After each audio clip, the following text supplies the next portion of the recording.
Salut les amis, j'espère que vous allez bien. Ben voilà, les vacances sont terminées. Alors j'espère que vous êtes tous bien baladés en moto, vous avez fait des beaux road trips. Et quand on parle de road trip, à chaque fois, on oublie de parler de combien ça coûte. Et moi je vous propose dans cette petite vidéo de vous faire un petit bilan financier de ce que ça nous a coûté, le road trip qu'on a fait au mois de juin.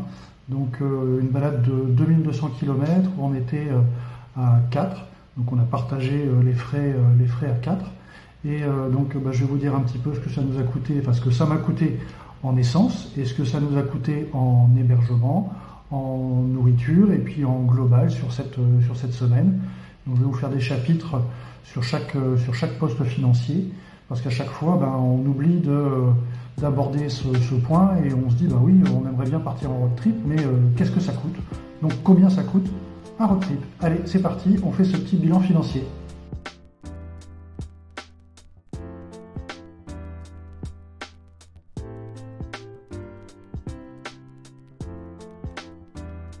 Alors, j'ai pris mes petites notes, tout est là, j'ai tout noté.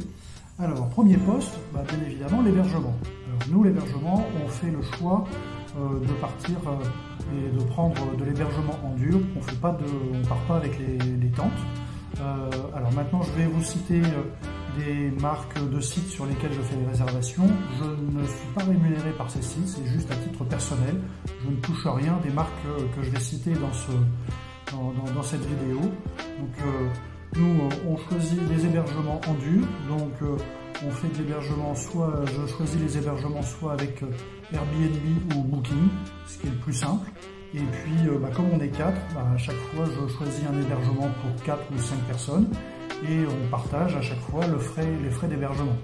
Donc, on prend soit des appartements, soit des petites maisons, ou là, cette année, on a eu la première étape et la dernière étape, on l'a faite en camping, mais là, c'était dans des tiny house ou des hébergements un petit peu atypiques. Donc comme vous pouvez voir là, je vous montre un petit peu ces hébergements un peu atypiques en camping. C'était plutôt rigolo. Mais après le reste, voilà, c'est ou des petites maisons ou des appartements.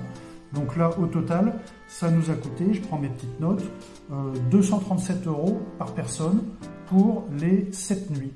Voilà, donc avec un mix Booking et Airbnb.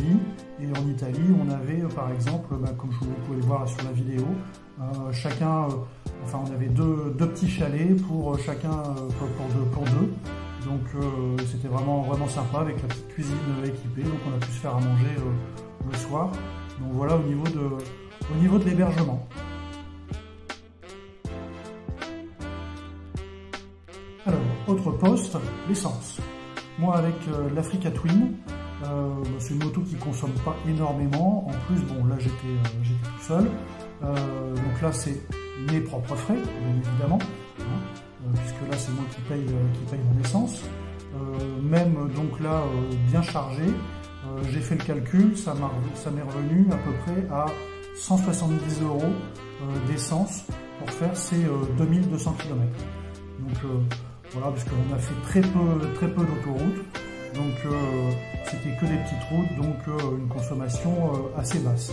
Ce qu'on peut inclure également donc, dans le poste essence et péage, on a pris deux fois l'autoroute, donc le premier jour pour descendre à Auxerre et le dernier jour pour remonter la dernière partie pour remonter. Et là, au total, j'en ai eu pour 19 € de péage.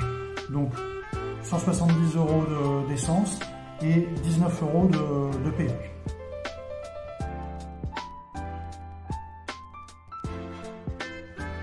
Et enfin, donc, dernier poste et non des moindres, quand on roule, on a faim, donc forcément il faut manger. Et donc on a fait quelques restos, on a fait je crois de mémoire 2 ou 3 restos sur toute la semaine. Le reste du temps, sauf évidemment le midi, puisque le midi on a fait une fois un pique-nique et le reste du temps le midi on mangeait dans des petits restos, des petites brasseries, enfin des trucs qui coûtent pas excessivement cher.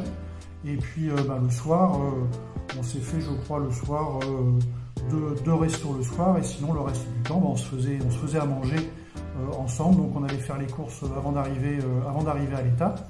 Et là sur la globalité, alors quand je parle de la globalité, c'est pour les repas, c'est les repas du midi, du soir, le petit déjeuner le matin, et puis également quand on s'arrêtait pour prendre un café le matin sur la route ou boire un coup l'après-midi quand on trouvait un petit bar sympa.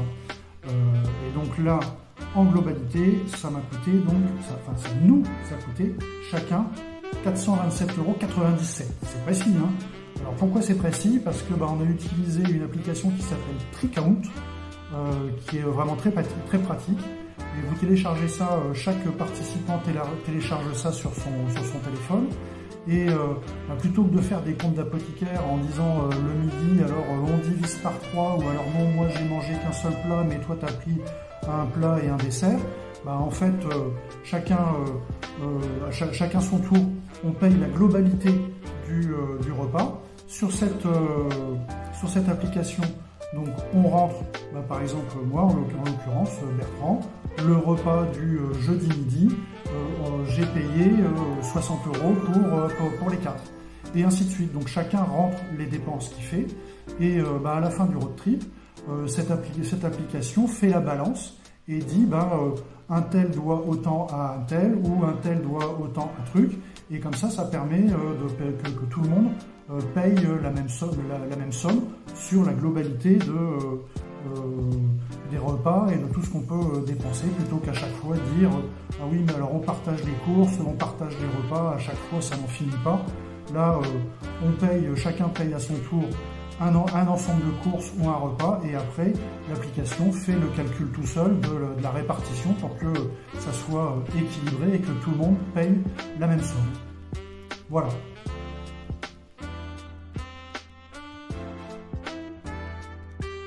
Donc, au final, combien ça m'a coûté? Eh bien, entre l'essence, les péages, les hébergements et la nourriture, eh bien, ce road trip, ça m'aura coûté un petit peu plus de 800 €. Et donc, chacun, on a à peu près payé la même somme, puisque après, en termes de consommation des motos, je pense qu'on devait être à peu près tous dans la même gamme de consommation. Donc voilà, donc pour faire 2200 km, 7 nuits, 8 jours de road trip, faut compter donc à la marge entre 800 et 900 € par personne.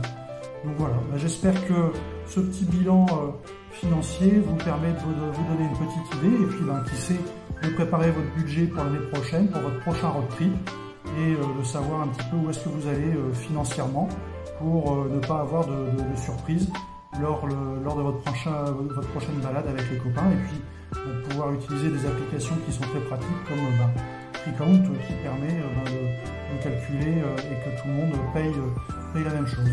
Voilà, j'espère que ça vous aura éclairé sur ces dépenses, et puis je vous souhaite une très bonne rentrée, et je vous dis à très bientôt.